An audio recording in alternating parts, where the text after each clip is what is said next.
This is the matter of Ravello versus Sangalaza, D 18-572-482C and R 18-205-416R. The parties are present. Counsel, your appearances for the record. Good morning, Your Honor. Sean Lytle, 11640, on behalf of Plaintiff Nicholas Ravello, who is present. Pamela Lawson, bar number 5044, for Karen Sangalaza, who is present. Good morning. This is on for case management conference.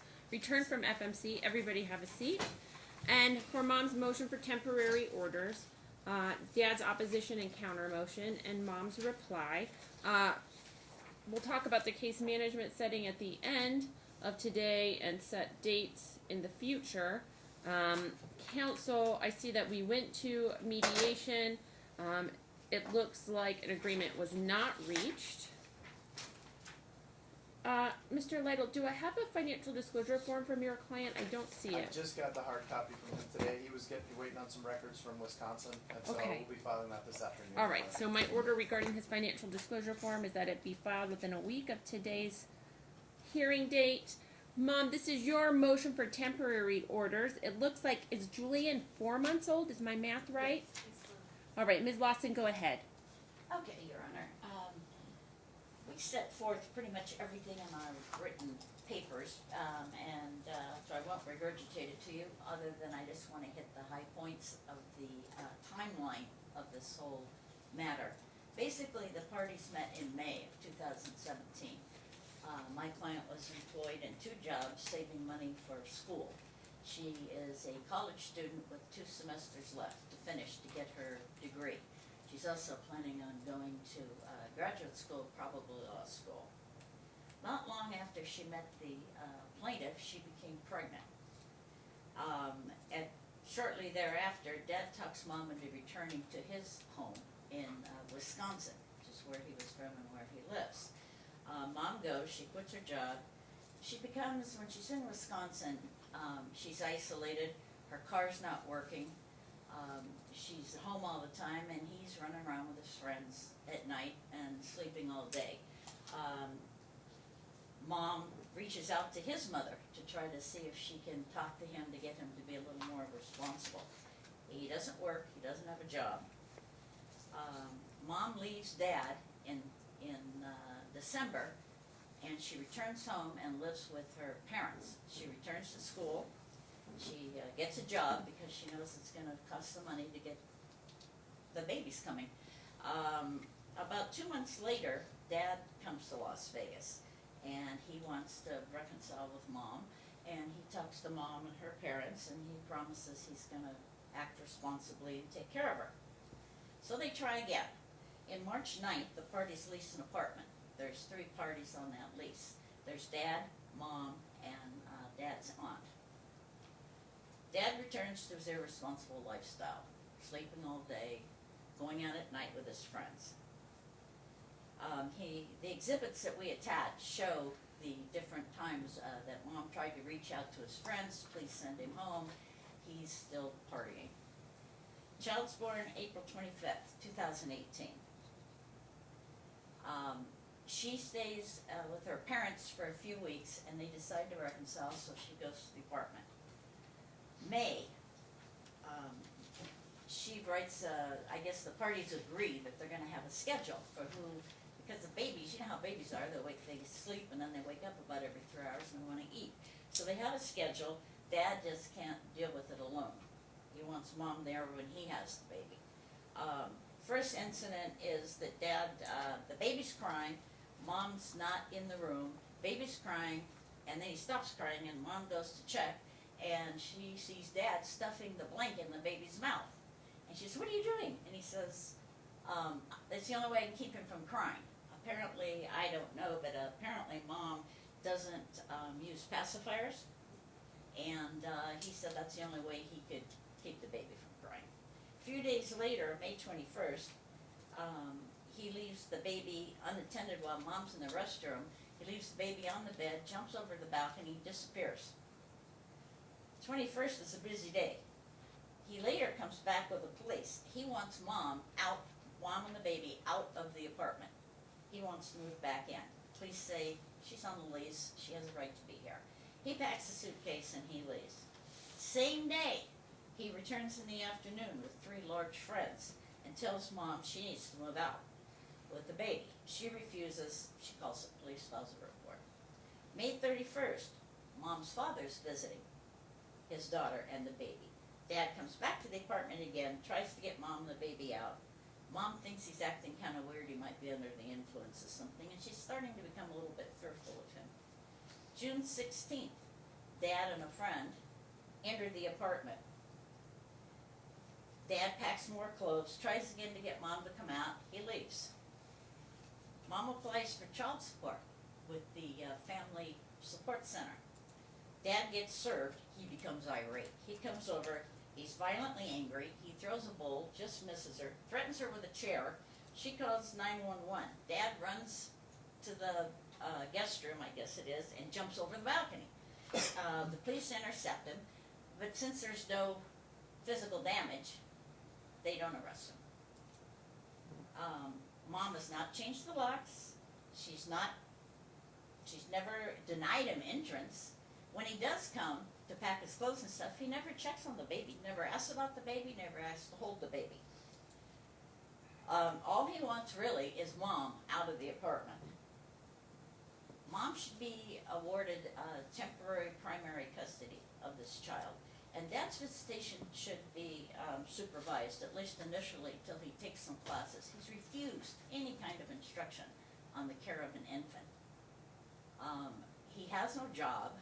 He's a self-proclaimed gambler that we don't have an FDF, so we don't know what he makes gambling, but she lived with him for a while, and she said he loses a lot more than he makes.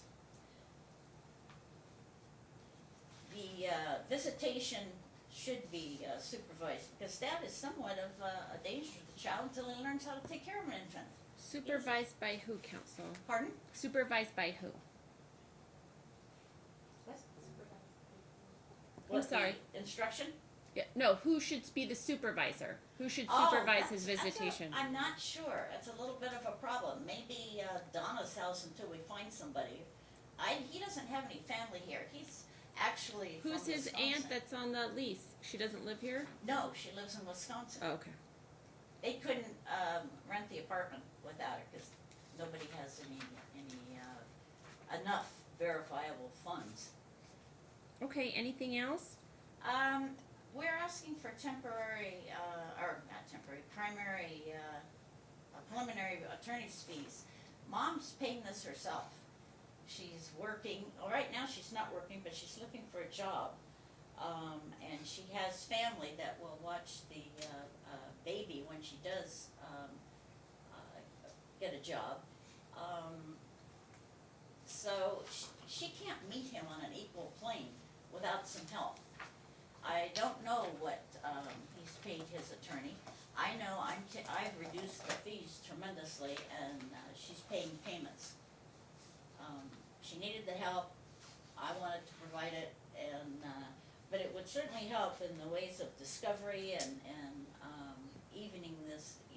leveling this field if we could get some preliminary, at least as much as he's paid his lawyer in attorney's fees. Counsel? Your Honor, that was a long and detailed and really fantastic story. Unfortunately, most of it is not true. We've also laid out the facts, and I'm not going to belabor them. And what we've done, in contrast to what the defendant in this case has done, is we've actually laid out the defendant's own words, and she is doing exactly what she said she was going to do a couple of months ago. Something snapped the moment this child was born. Everything went off the rails. Up until that point, there was no indication that anything was wrong, and we have serious concerns about Mom's mental health. My client has not been arrested or cited. There have been no calls made to CPS or any of these things like that. Indicate, and they make some allegations about his criminal record, and you indicate he did have a DUI 3 years ago. Is that right? Is 3 years right? I believe it was about 3 years Okay, ago. but in Wisconsin, he doesn't have any. before he ever met the defendant. They indicate he had a domestic violence and some other violent criminal record. Is that true? He did plead no contest about 10 years ago to in a case in Wisconsin, and he was. What was the nature of that case? So my understanding is that it was a dispute with his college girlfriend. He was So in that was college. the domestic violence case? Yep, he was Okay. 23 years old at the time. He pled no contest. He got no jail time, a year probation, which he served with no problem, and that was the end of that. Okay. As far as this stuffing a blanket in the baby's mouth, that never happened. The one of the true things that was in the story, from what I understand, is that for some reason the defendant has some deep-seated objection to the use of any sort of pacifier with this child, and so the child does occasionally just grab whatever is present and chew on it, because that's what babies do. And so there was an incident where the baby was chewing on the corner of the baby's blanket. And at the time, it didn't appear to be any sort of issue, but now, now that we're in litigation over this, it's become, oh, he was abusing the child, he was stuffing a blanket down Mom, what's her going throat. on with the pacifiers? At the time, the baby was 3 weeks old, and I fully breastfeed. So he wasn't a fussy baby. He only cried when he needed to be changed, fed, or he needed to sleep. And I didn't give a pacifier because if he's crying, then I can go ahead and give him milk, or I check to see does he need to be changed. He wasn't a fussy baby, and he was only 3 weeks old. So that's when he was 3 weeks old. What about right now? Right now he's 4 months. He's not fussy. He's not a I don't- fussy. Is he using pacifier? What's? I've tried to give him a pacifier, but he rejects. I mean, I don't really care. I just need to know what's been happening. Yeah, I try. I asked. Not that I don't care. That came out wrong. Not that I don't care. If you want to give him a pacifier or not, that's none of my real business. But Yeah, I've asked his doctor, and breastfeeding counselors about it, but they said it's normal with breastfed children. They usually don't take pacifiers until they're older. okay. So, Sorry, counsel, to No, that's- interrupt. I just needed to clear that up in my mind. it's quite all right. I mean, there was a representation made that when he came back to Vegas, what counsel said was that he promised that he's going to act right and take care of her. Well, if that's a promise he made, then it's a promise that he has kept. We just heard from counsel that she's not working, she's finishing up school. He is still paying for this apartment where she and her parents, who are not on the lease, are living with this child. He has not seen this child in 7 weeks because she and her parents refused to allow him access to his own home. This is a mess of epic proportions. And if you look at the text messages that we attached, it all sort of makes sense. It all makes sense. She's telling him, "You're never going to see this kid. I'm going to make sure this kid hates you. I'm going to sell all your stuff." I mean, the text messages are to me compelling evidence of, at the very least, some postpartum issues, and at worst, some pathogenic parenting. Well, you asked for a psych eval, and so Yes. that's what I was trying to get to, counsel. Why do you think that she needs the psych eval? You think that this type of behavior that you see in the text messages was not present prior to the birth of the child? Correct. So you think that it might be postpartum issues? Is Or, that- or the early stages of pathogenic parenting, Your Honor. When I see in writing, this child is going to hate you, this child is never going to like you, I'm going to make sure of it. I mean, that's pathogenic parenting 101. And again, until the birth of Julian, there was no conflict between these parties. They were getting along just fine. He consented, my client consented to coming back to Las Vegas, even though all of his family and friends are, in fact, in Wisconsin, so that he could be here with her and support her and take care of the baby. And the minute the baby was born, essentially, everything changed. And we start getting these unsubstantiated allegations of him being violently angry and all these sorts of things. If the court's comfortable with it, I mean, I know that typically what's good for the goose is good for the gander, and my client is willing to engage in an evaluation and whatever counseling might be necessary as well. But something is terribly amiss in this case. And what we have is a very strange situation where my client is basically, without any basis in fact at all, is being deprived not only of access to his own home, but of any contact with this child. And that's not acceptable. That needs to change, and it needs to change today. So, counsel, what do you think the appropriate order is temporarily?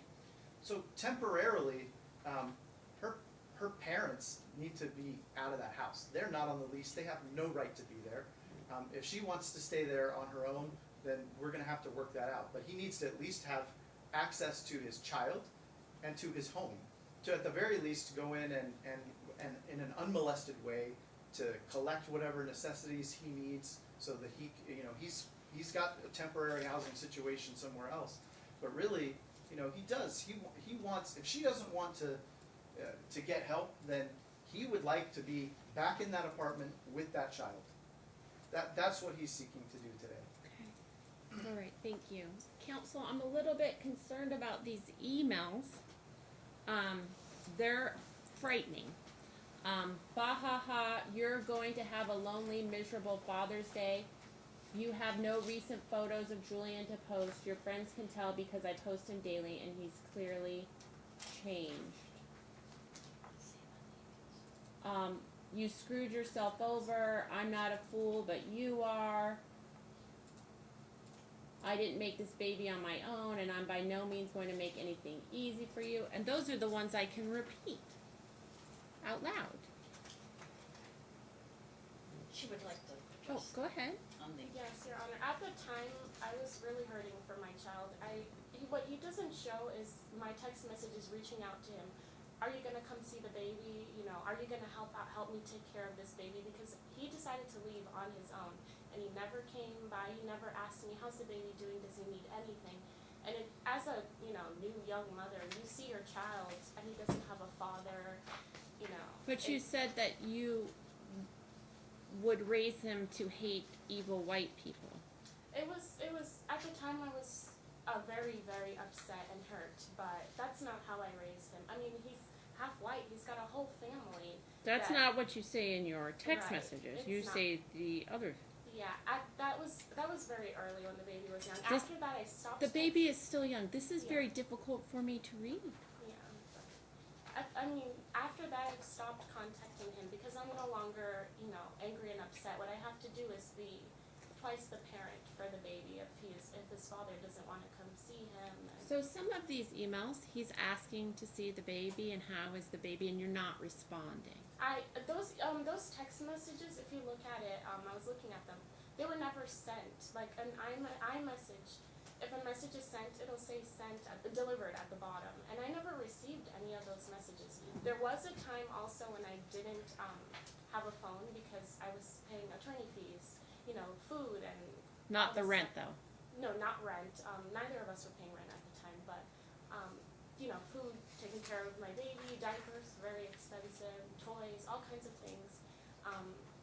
And I didn't have a phone for a few weeks, but my parents added me onto their account. Now I have a phone. Okay, anything else you want to tell me? Yes, Your Honor. I have a little issue of his actual residency. He has no ties except this baby to Nevada. On information and belief, he has a Wisconsin driver's license. So would you like to remove the case to Wisconsin? Pardon? Would you like to remove the case to No, Wisconsin? the case would stay here, but he filed it as a resident Well, of was he Nevada. here the 6 weeks prior to the filing? But you also have to be a bona fide resident and want to remain in the state. You want him to file it in Wisconsin? Yeah. I'll This grant is- your motion and we'll send it to Now, Wisconsin right This is now. the home state of the baby, because the baby's Oh, okay, always so been then here. why do I need to hear about his residency? Well, he doesn't have personally, I think he's probably going to return to Wisconsin. He told Mom's dad he was going to return to Wisconsin. Okay. He has a home there. He has nothing here except the baby, which he's never made any attempt to see. But I mean, see, he's it been in the seems like house he's like made 4 or 5 times. several attempts to see him No, over the text no, no. messages. He's been in the house 4 or 5 times. He's never gone to see the baby in the house, in the room, when he's sleeping or anything else. He doesn't have a job. He's irresponsible, and I think he needs to take some classes. She doesn't have a problem with him visiting the child once he will show that he knows how to take care of an infant.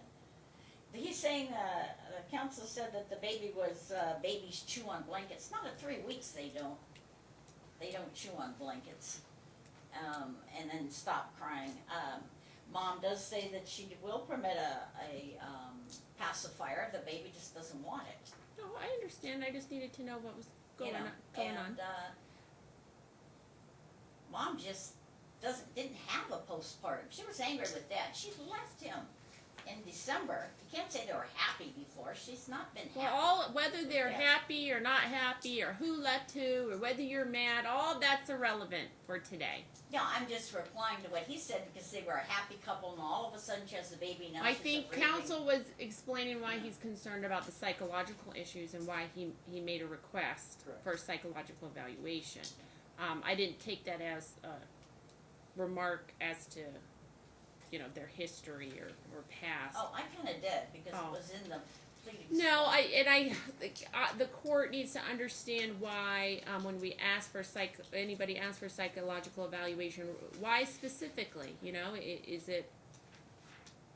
And he gave me what his concerns were, that they're perhaps situational, rather than diagnosis that could go on for years. Something different. So I needed to understand that allegation. We also would like to have a drug test of Dad. Dad, and it's legal now, marijuana. He uses pot, and my client says that he uses cocaine. He parties a lot. He goes out at night, and when he acts strangely around her, she thinks it's because he's under the influence, and she knows that he has taken both these drugs. So that's a issue with us, is his drug use. Anything? Well, I mean, Your Honor, again, my client is willing to do whatever he needs to do to have reasonable contact with his only child. But in terms of, I'm baffled, frankly, in this situation where we have a defendant who, with the support of her parents, and we included some text messages from her mother as well, who seems to be participating in some of this as well, but we have a defendant who, with her parents, is essentially unilaterally declaring that I'm going to stay in this apartment, I'm going to sell all your stuff, I'm going to make sure this kid doesn't ever see you, and I'm going to make sure that your reputation and everything about your life is ruined. Meanwhile, he's the one paying the bills. I mean, he's the one, they can say all day long, he needs to get a real job. She doesn't have a real job either, but he's the one who's actually making sure that there's a roof over her head and over this child's head. I mean, the mess that is being created by the defendant here is absolutely Okay, I need out of everybody bounds. to understand something now. I'm not going to order that you live together. So one Right. person is going to live in that apartment, and the person who lives in the apartment is going to pay for the apartment and pay for all of the utilities until further order of this court. Okay? So we're not just going to live there and not pay for everything. Okay? That's not happening. All right? I am going to order a civil standby for the plaintiff to obtain all of his property. We need to think about a time and a place that we can do that. Okay. I am very upset at these text messages. They're absolutely disgusting. Horrible. I don't expect that type of behavior from you in the future. Please understand the following. That the state of Nevada has a preference for joint physical custody. A preference for joint physical custody means that's what they want in the vast majority of cases. In order for me to make an order that's different from joint physical custody, I have to make specific findings. Today I'm making a temporary order. I have to take into consideration a lot of things. Today, the age of your son is one thing that I take into consideration, but that strikes both ways. All right, he's very young and he needs to develop a bond with both parents. And that bond being developed at this very young age is very important. Although I understand that he's been with you, Mom, solely for a very long time. Dad hasn't been allowed to see him for some time. And your emails are clear that that was your intention, that you raise this child on your own and that you keep this baby to be your own and not his. And I don't think counsel, any part of today has misinterpreted or exaggerated the nature of those text messages. They're horrible. You both will continue talking and communicating via Talking Parents. Dad, do you have Mom's email address? Yes. Okay. And Mom, will you tell us your email address on the record today so that we get the right one?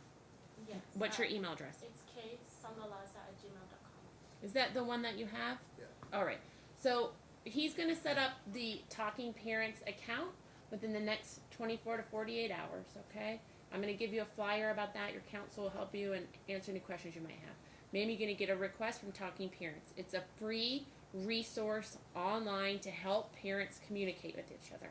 You two have a very small baby, and communication about his daily routine, how he's doing, how much he's eating, his diapers, everything you have to communicate about. You two can't communicate. These text messages I read are absolutely horrible. You are talking about a lot of other stuff and not this baby, okay? You are in a business relationship going forward. That is the business of raising Julian. I expect you to speak to each other like you speak to your coworkers and your supervisors. I understand that you're both not working now, but let's just imagine that you were, all right? I don't want to see the type of text messages that I have seen from you in the future. Horrible, okay? I need to set an order temporarily that creates visitation until a further order of this court. In the meantime, I'm going to order that the plaintiff take a newborn and infant care class through the county. That class is available free of charge, okay? I'm going to have you take that before your visitation starts. I think that will alleviate a lot of moms' concerns, okay? And it's something mom specifically requested. By making this order, though, I am not, and I don't want you to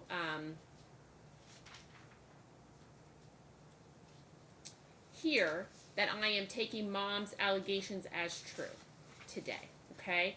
I am moving forward out of an abundance of caution, okay? I've had many newborns, many it seems like, in my lifetime, and it is always beneficial to parents of both genders to take classes or refreshers that help us know what the new, sleep on the stomach, sleep, now it's on the back, by the way, but it's, things change over time, and it's important, and we can only get information that benefits our child. This class is available free of cost. I'm going to give you the flyer for that class in a moment before we leave today. Temporarily, we need to I understand that both of you are not working. Mom, are you going to school now? Do you have a class schedule, or are you getting ready? UNLV just started yesterday. Where are you? I started classes yesterday. Okay, so what's your class schedule? What days are you going? I'm in class Monday through Thursday. Okay, tell me about that. Mondays and Wednesdays I have class from, Mondays I have class from 2:30 to 3:45, and then Wednesdays I have an additional class. I have the same class plus 5 to 8, 5:30 to 8:15, and then Tuesdays and Thursdays I have class from 11:30 to 12:45. So you're taking 3 classes? No, I'm taking 6. I have 3 online. And then 3 online in addition to this. Okay. My order is that mom take over exclusive possession of that lease because dad's already moved out. We'll set a time. It looks like the weekends are best, either Saturday or Sunday of this coming weekend, for the parties to schedule a civil standby. And counsel, you'll speak to your client about that and how to schedule that, and contact the police department. The police department will stand by as he moves those items out of the house that are his. Okay? All right. Of the apartment. And then what about items that we obtained together and gifts as well? So this is not a divorce case, okay, where I separate property. Okay? So if you would like to fight about that, you'll do so in front of another judge on another day. But there are certainly items of clothing or personal items, his parents' wedding photo, things like that there's no concern about. Okay? Yes, ma'am. Your Honor, my client came up before at the apartment. There's 3 people in this apartment. Plaintiff doesn't pay for the apartment either. His aunt does, or his mother. I'm not sure which one. Probably his aunt. So is she going to be moving out? Yeah, my client, she'll move out. Counsel? That's fine. You'll move out by Saturday or Sunday? Whoa, that's really fast. I with school, it's hard. Can I Well, you've been living there and not paying Yeah, for 10 it for all days. this time. 10 days? Council, 10 days from today. Sure. Yeah, it's fine. 10 days from today. All right. She'll vacate the apartment, leaving behind his personal items. I can tell by the tone of these text messages and the tone of the motions. I need to say this. Do not get caught in the pettiness of who bought the TV. Okay? There are more important things at stake here. And if you want to fight about and send horrible messages to each other about a picture on the wall or a set of pots and pans, you be my guest. But understand it's not going to make me happy. All right? You have one priority, and it's your son and not all this other stuff. Okay? So I implore you to behave as adults. Okay, so 10 days from today. That being said, I think that the plaintiff will have more than enough time in those 10 days to get his get that class taken care of. Council, they get a little certificate from the county at the end of that class. We'll You'll file get that over to council. Absolutely. You could file it with the We court just and do serve. file and serve. Absolutely, counsel. I think Okay. that's probably the easiest, all right? And then as soon as that's complete, I think we need to start visitation. Let's talk about all that baby furniture and what are we going to do with that? Now, is the baby sleeping in a crib or who bought it and what's going on with all that? He said she can take all the baby furniture. All right, and so he'll replace what he needs. All right, thank you. And so, sir, that'll give you some time to get some furniture and get the things that you need. Is the baby sleeping in a cradle? Is it in a crib right now? What's...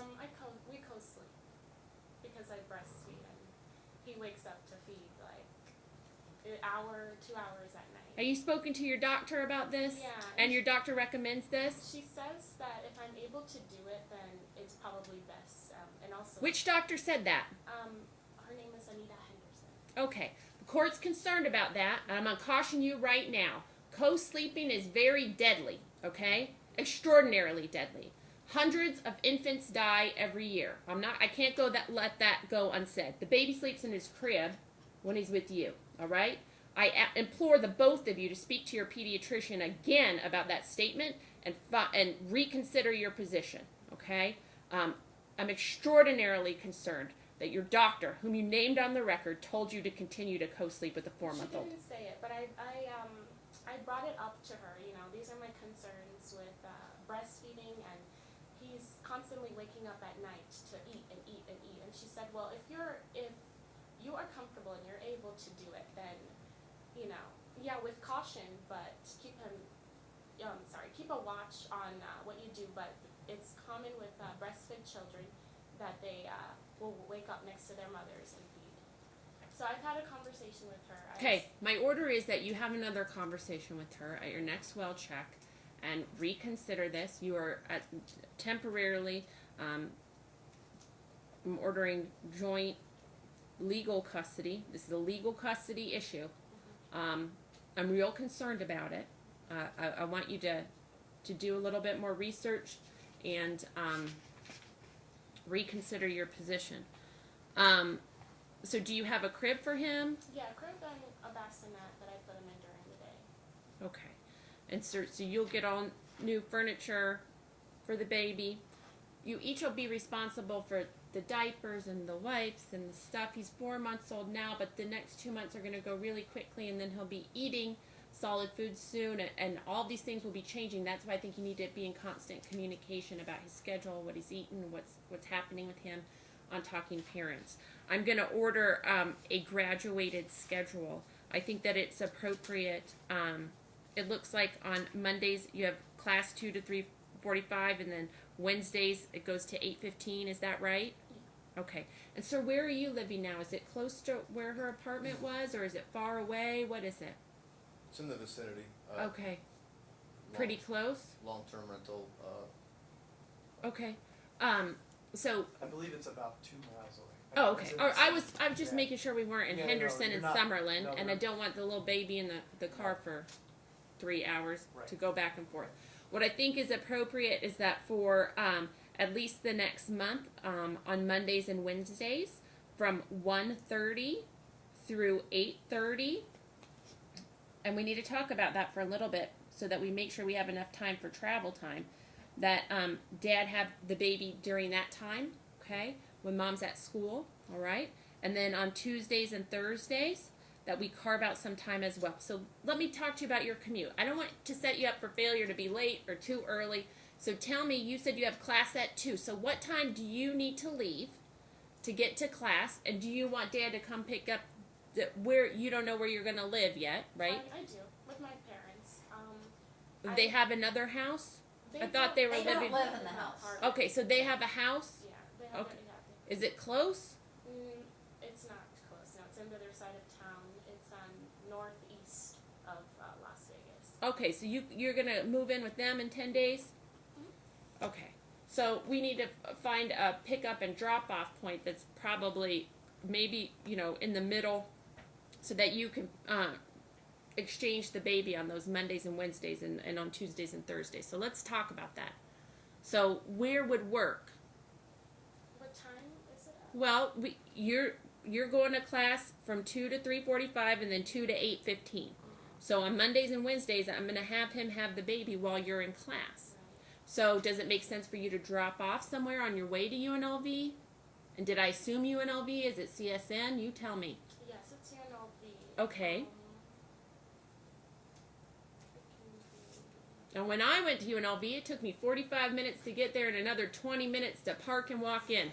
So I don't want to set you up for failure. I don't want to say 1:30, but you really need to get there earlier. You tell me. I need to.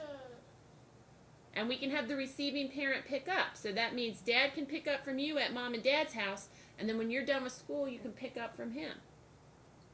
My client's happy to do all transportation, because his schedule, he makes his own schedule. Sorry. What? So what's your request? He says he'll accommodate what you want. What time should you pick the baby up on Monday and Wednesday? I'd rather drop him off just because of the car situation. What's the car situation? His car is covered in cigarettes. It's just a very unsafe car for a child. And mine is clean, and and I have the car seat, so I can drop him off. What time are you going to drop him off? I can drop him off on Mondays and Wednesdays at let's see. 12 I- p.m.? You start school at 2. So what time do you need to drop him off so that you can get to UNLV on time to park and go in? And I don't know. Council, did they have the Scantrons anymore? Did they even do that? I don't know. Okay, so our meeting point. What would our meeting point be? You Because just I- said you want to do all the transportation and you want to drop him off at the house. So you don't get a Okay. meeting point if you want to do that. So I can drop him off at 1:00. Okay. 1 o'clock on Monday and Wednesday. Okay. Now, do you want him to drop the baby off at your parents' house on Monday and Wednesday evenings? Yes. Okay. Oh, Yeah, I get a car seat. He has to get a car seat. Yeah, he's going to get Don't a worry car about seat. that. Okay. So you're going to drop off. You get out of school at 8:15. What time will you be back at the house? By 9, right? 45 minutes. Yeah, by 9. Okay, so 9 p.m. He'll Monday drop night. off on Mondays and Wednesdays, okay? All right? And then Tuesday and Thursday you're in class at 11:30 to 12:45. Is that right? Okay, so what you want to take the baby there on your way to school? So do you want to drop the baby off at 10:30? That's an hour early. Yeah. Yes. Okay, so on Tuesdays and Thursdays, the baby's going to get dropped off at 10:30. And then, Dad, you're going to drop the baby back off to Mom by 2 p.m. Okay? Council, you're going to get this all typed up in an order so that we understand. In the meantime, I'm going to send the parties to FMC. Okay? This schedule is a lot of back and forth, right? But baby's so little. Okay? So this is a schedule that's created to be temporary. Okay? This isn't a schedule we would have for a 1-year-old, right? Okay? So I want you two to sit down in the same room with the mediator and come up with the schedule that works. Okay? For the long term. You're not going to do that tomorrow.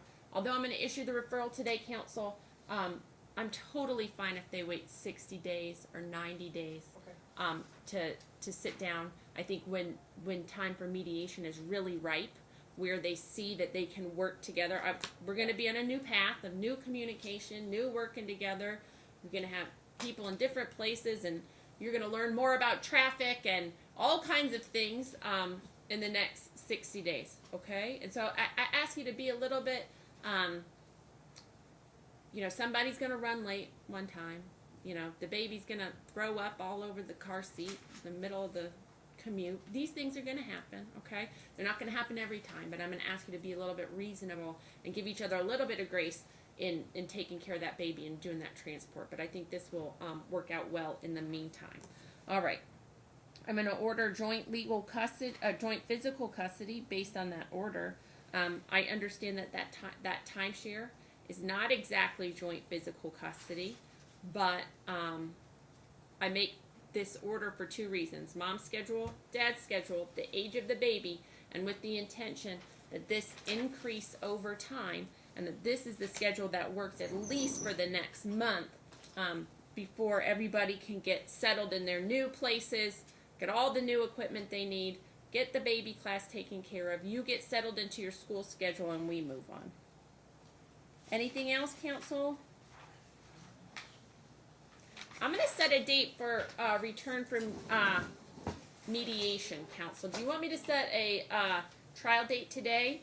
I think we should, and then the one thing Half I day every didn't hear you cover was our request for a psychological evaluation, so. Council, I'm going to defer two things: the request for psych eval and the request for attorney's fees until we come back in Got it. 60 days.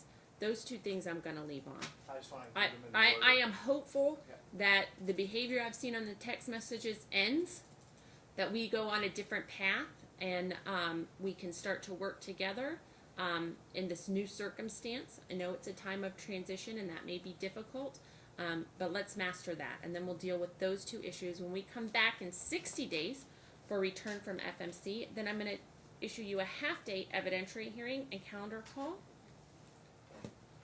Return from FMC is November the 5th, 9 a.m.